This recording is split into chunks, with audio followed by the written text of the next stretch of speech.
Let's talk first of all about dive bomb moves, because this was the buzzword of Verstappen. But personally, I like dive bomb moves. These are good lunge overtakes that we've seen throughout the years, many from Max, many from Lewis Hamilton in years gone by, certainly plenty from Lando in Canada last year, for example. He was making it work. And these are moves where you don't have a big DRS advantage to come alongside into a corner.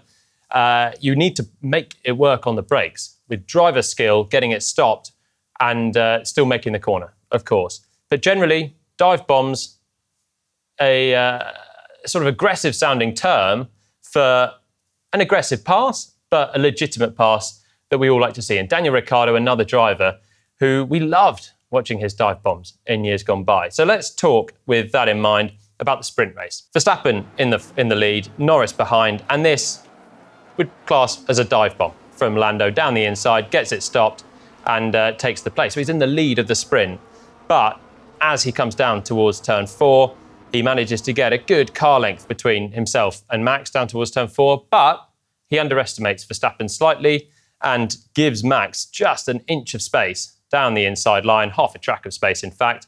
And so Max does a dive bomb back to try and come through very assertively, lock up, running right towards the outside curb, but he makes it through. And this is great racing. Now, because that was a sprint, it gave Max an idea of what was going to happen in the race. So if we look at the Grand Prix then, you can see how this changes. As Max sees Lando going for the same sort of move, he covers the inside, but it's too late. And this is moving under braking, which is frowned upon in Formula One, and it could be a potential penalty for Verstappen. You can see on board with Lando, similar situation to the sprint move. Max now knows that Lando's got the ability to brake that late and still stop the car in turn 3. But as Lando goes towards the inside, Max starts to jink across to the middle of the road. And this is difficult for the driver behind, because to make this late braking dive bomb pass, you are fully committed. And it's very difficult to do anything else than brake in a straight line using the absolute grip of the tyre. And as soon as you start to turn, you lose grip, you lock up, and you can easily have a collision. So that's why moving under braking is frowned upon. But Max was doing it, and it was frustrating for Lando, who has to back out of this one. And we can see even more clearly on board with Max the extent that he moved under the braking here. And this is what was frustrating Lando. There we go. There's the jink. And it's pretty seismic. And you can see Norris here locked up on the right front. He's now having to avoid the collision. He gets very close to rear-ending Verstappen, who has moved across the road in a clearly reactive manner. And Norris is locked up in the dirty air behind him now as well. And it's a close one for them. But Lando manages to just about avoid hitting the back end of Verstappen. Yeah, he reacted to my move. You're not allowed to do that. Now, these ones could be a grey area, and it could have been penalised technically, but more likely it would be a warning for Verstappen at this point for moving under braking, and Lando would have to do it again on track. And so he did. A couple of laps later, and we get Norris on Verstappen again, and he's going to do the same move. He's got great braking ability, waits till the last minute, then moves out. Once again, Verstappen reacts, and you can see that jink straight towards the middle of the road. Now, the racing line here for Max should be coming down the white line here and then sweeping in towards an apex. You can even run slightly wider of that around this corner because there's a little rise that makes the exit difficult. But Max clearly sees Lando coming, puts the squeeze on, and it makes it harder for Lando to stop the car because he's having to react even more to go to the inside. And they've got Logan Sargent ahead who they're going to lap, but that doesn't matter. Lando makes it, but doesn't stay on the track. So it's not a legitimate overtake, this one from Norris. It's a valiant effort, but on this sort of circuit, you can do those and get away with it because there's runoff on the outside. And so Lando's taken a risk to try and get down the inside, and it's not worked. You've got to stay on the track, quite obviously, to make a move.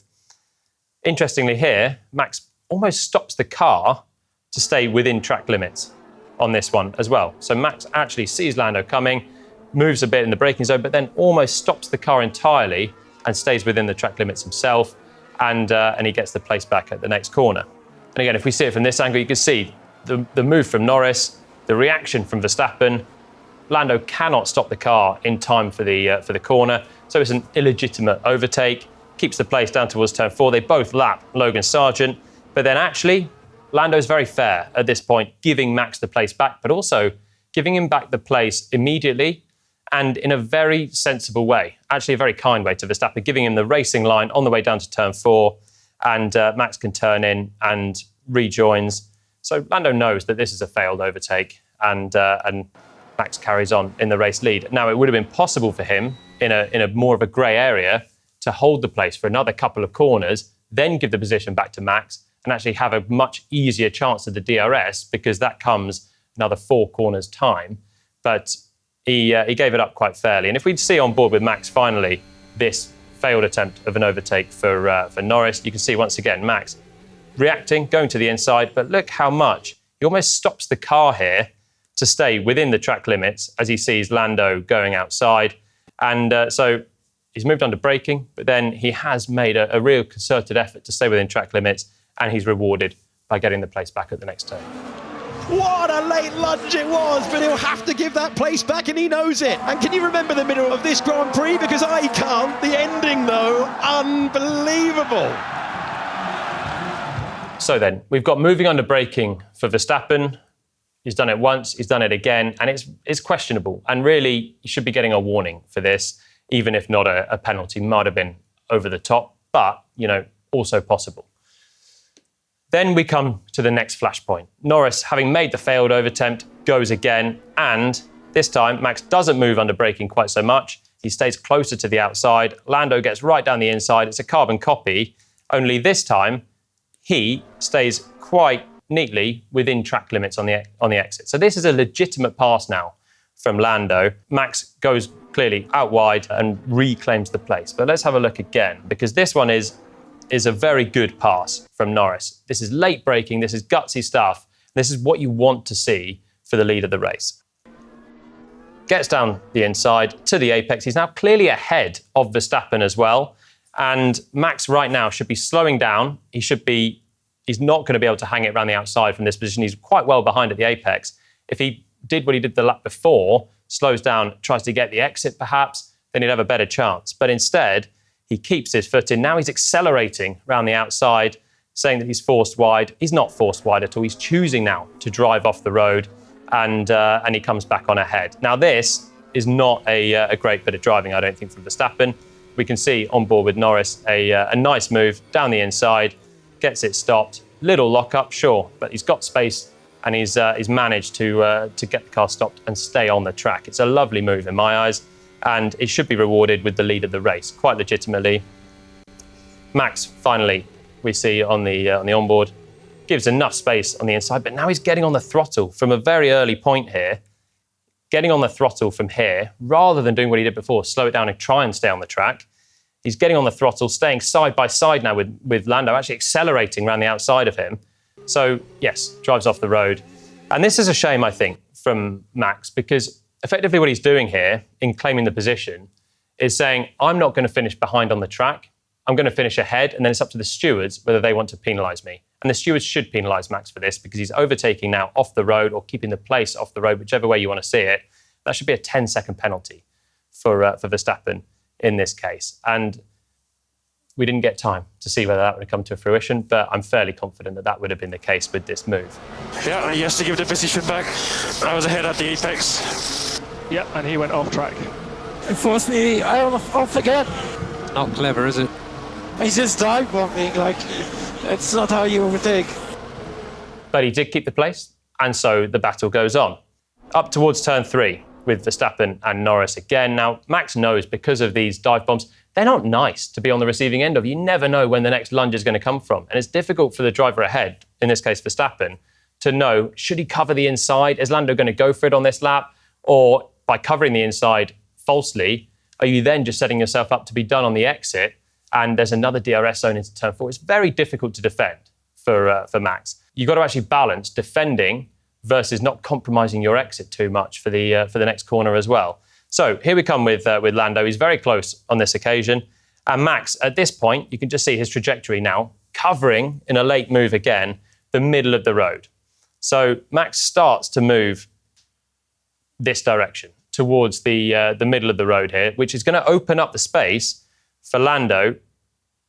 There we see. The space is now opened up for Lando this time to do something differently, because the inside isn't working, and he knows that Max can drive around the outside of him and claim he's been forced off. So now Lando has a chance with this space to go to the outside and purely prepare the corner exit where he will get DRS again. But as he does that, Max now realises that Norris is not going for the inside and he starts to come back towards the outside. There's plenty of space for Lando to be down the outside at this point. Max has already moved slightly towards the inside. Now he moves slightly back to the outside, understandably, because he now wants to prepare his exit as much as possible. So he's not absolutely going to be done slam dunk by Lando. But critically, in doing this, you have to leave a space on the outside. And as we get down towards the crunch point, Lando's now up onto the white line, right up onto the curb. And he doesn't really want to take the curb because in doing so, you're going to unstabilise the car. You're going to compromise your run through the corner. And he's desperate to make an overtake for the lead of the race. So you want to stay on the smoother part of the road, which is off the curb. But Max just keeps coming across. And in the end, there's just a slight contact, which destroys both of their races. But it's quite clearly from Max changing directions, first of all to go to the inside, then to come to the outside, and then forcing Lando effectively out wide off the track onto the curbs. And Lando could legitimately avoid this. He could legitimately come off here, off the track, and avoid the collision. But it's not up to him to avoid a collision that Max is putting himself in the position of doing. It's up to Max to race fairly. And on this occasion, once again, he's gone over the top. So I think overall, each of these moments, they're not huge. There's nothing absolutely drastic in all of this, but there's lots of little incidents through their fight that is not fair on the case of Verstappen. Norris is trying his best with better tyres to try and come through and win the race. And Max is making lots of little things that could all be penalised for. And this one, in the end, encroaching on the space of Lando. There is only a small touch, but it's a touch nonetheless. It's a collision that Max has instigated. And finally, he gets a 10-second penalty. But in just a short few laps of them racing, he could have got other penalties as well for gaining a position off the track or keeping a position off the track, and also for moving under braking. So I think that's the frustration for Lando Norris, and a bit the frustration for people watching as well. You want to see a fair fight for the win. It's great to see close racing, like we did in the sprint, like we've seen in years before with Sainz and Perez on these couple of corners, fighting it out for 3 laps in a row on this track where you can race and you can swap positions and the DRS is powerful and you can stay there.